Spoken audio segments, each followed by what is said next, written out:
Halo guys, balik lagi bareng gue Brian Solid. Dan sebagai video pertama di tahun 2021 ini, kita akan mulai dari Solid Review. Nah, di Solid Review kali ini kita akan membahas salah satu smartwatch dari Huawei, yaitu Huawei Watch GT2.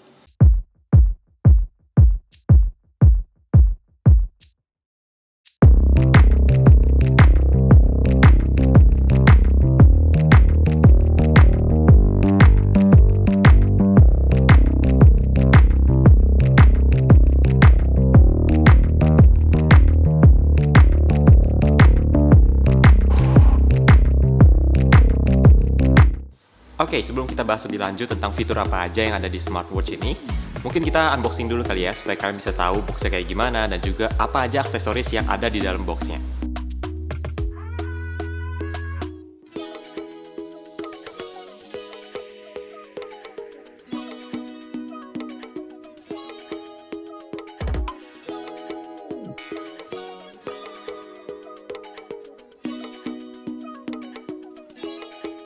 Oke, pertama kita akan bahas dari segi desain dan juga build quality-nya. Jadi Huawei Watch GT2 ini ada dua versi. Yang pertama yang versi 42 mm dan juga yang kedua 46 mm. Keduanya punya desain yang berbeda dan juga fiturnya juga ada sedikit perbedaan. Dan yang gue punya ini adalah versi 46 mm. Secara desain menurut gue cukup elegan dan juga ada unsur-unsur sportinya untuk yang 46 mm ini. Mungkin karena di sekitar bezel layarnya itu ada angka-angka gitu modelnya, terus juga model strapnya yang sangat identik dengan model jam tangan sport. Kalau dilihat dari website resmi Huawei, jam tangan yang gue punya ini disebutnya yang edisi olahraga. Tapi sebetulnya kalau dilihat yang lain juga yang versi 46 mm sama aja sebetulnya modelnya. Cuman beda di strapnya aja. Untuk build quality, frame-nya terbuat dari stainless steel dan juga bagian belakangnya, yaitu di bagian sensornya itu, terbuat dari keramik. Untuk layar dari Huawei Watch GT2 ini menggunakan AMOLED, sehingga lebih responsif dan juga lebih hemat baterai. Nah, ngomongin soal baterai dari Huawei Watch GT2 ini, termasuk menurut gua salah satu smartwatch yang punya baterai paling bagus, paling awet. Karena baterai dari Huawei Watch ini bisa tahan sampai 14 hari kalau di websitenya. Tapi kalau dari penggunaan gue sih so far udah cukup oke juga sih. Jadi bisa sampai belasan hari, mungkin 10 sampai 12 hari gitu oke sih. Baterai yang awet itu juga salah satu yang paling gue incer dari sebuah smartwatch, supaya gue nggak usah ribet ngecas lagi setiap hari atau sering-sering ngecas lagi. Kalau kayak gini kan ngecasnya sekali-sekali aja, jadi lebih nyaman juga. Chip yang digunakan untuk Huawei Watch GT2 ini adalah Kirin A1, dan katanya ini juga menjadi salah satu penyebab konsumsi baterainya jadi lebih rendah, jadi lebih hemat baterai. Next, kalau ngomongin soal fitur, smartwatch ini juga udah banyak banget fiturnya menurut gua. Untuk fitur-fitur olahraga juga menurut gua udah sangat lengkap. Karena kayak olahraga yang umum, misalkan lari, terus juga berenang, jalan kaki, bersepeda, climbing, hiking, itu juga udah ada di smartwatch ini. Jadi udah banyak banget kalau ngomongin soal fitur olahraga. Selain itu juga banyak fitur-fitur menarik lainnya, seperti misalkan cek detak jantung, terus juga cek oksigen dalam darah, bisa sleep tracking, latihan pernapasan, bisa juga dengar musik, dan juga bisa menjawab panggilan telepon juga. Jadi banyak banget fitur yang ada di smartwatch ini.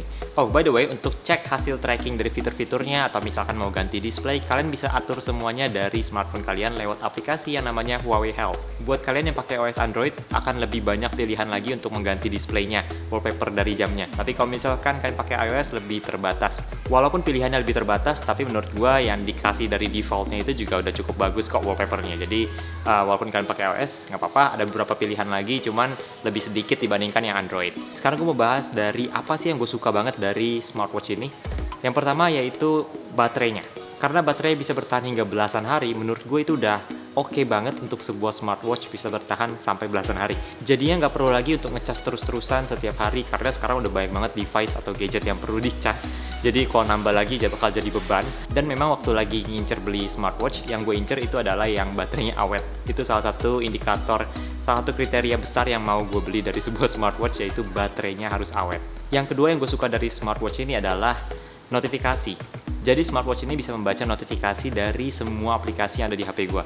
Jadi bukan sekedar aplikasi yang umum aja kayak misalkan WhatsApp atau Instagram dan sebagainya, tapi juga termasuk aplikasi-aplikasi yang tidak familiar seperti misalkan aplikasi buat kerjaan gue, sehingga semua bisa ke-detect dari smartwatch ini. Kemampuan buat membaca notifikasi dari semua aplikasi itu sangat membantu buat kerjaan gue, terutama karena pekerjaan gue banyak berhubungan dengan online. Jadinya gue perlu banget buat tetap up to date dengan handphone gue tanpa harus buka HP terus. Next yang gue suka juga dari smartwatch ini adalah desainnya. Karena menurut gue desain dari smartwatch ini cowok banget, dengan model sporty, terus warna hitam, terus desainnya juga bisa dibilang cukup minimalis, nggak ada model atau ukiran gimana, tapi sangat simple Dan ya, gue suka aja sama modelnya.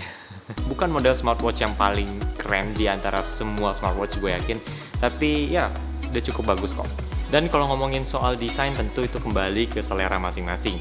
Ada orang yang mungkin suka dengan model kayak gini, ada juga yang enggak. Dan ya, pilihlah yang kalian suka. Next adalah harganya.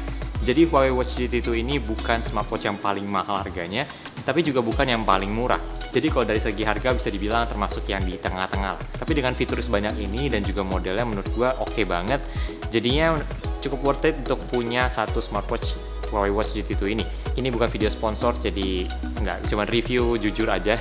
Menurut gue cukup worth it untuk punya smartwatch yang ini karena akurat, terus bisa baca notifikasi. Jadinya bisa dibilang fitur-fitur untuk penunjang aktivitas sehari-hari itu udah sangat oke dan ada semua di smartwatch ini. Kalau yang gue kurang suka dari Huawei Watch GT2 ini adalah mungkin bisa dibilang aplikasinya kali ya, karena gue pengguna iOS jadinya di aplikasinya lebih terbatas buat ganti display. Dan ya sayang banget sih, maksudnya kalau di Android kan bisa lebih banyak pilihan, tapi kalau di iOS lebih terbatas. Walaupun memang yang bawaan wallpaper display bawaannya itu udah bagus banget, udah keren-keren, tapi kalau misalkan bisa punya lebih banyak opsi kan lebih bagus aja gitu. Karena gue juga tipikal orang yang biasanya ganti wallpaper dalam jangka waktu tertentu karena supaya nggak bosen aja. Overall, smartwatch ini udah sangat membantu banget sih dalam aktivitas sehari-hari gue.